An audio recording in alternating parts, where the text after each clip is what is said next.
¡Maldita sea!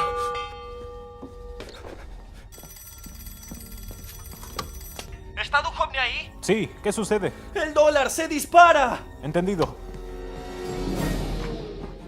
¡El dólar se dispara! ¡Se dispara! ¡El dólar se dispara! ¡Dólar! ¡Se caen las acciones! ¡Vendan! ¡Congelen tarifas! ¡Suben las tasas de interés!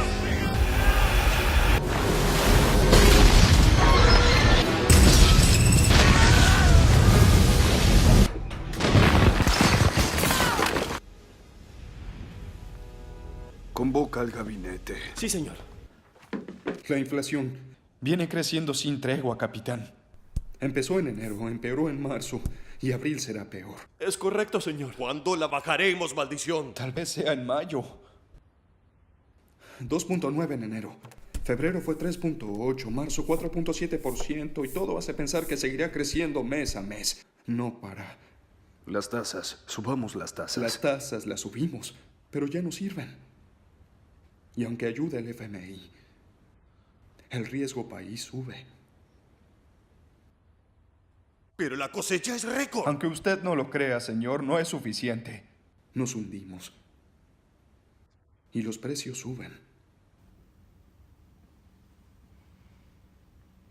¿Y qué hacemos?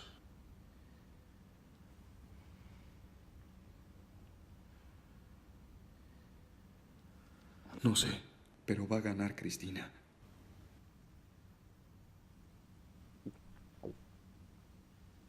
¿Qué dicen las encuestas?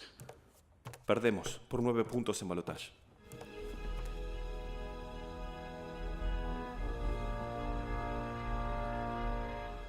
Bajen a Macri y activen el plan Vidal.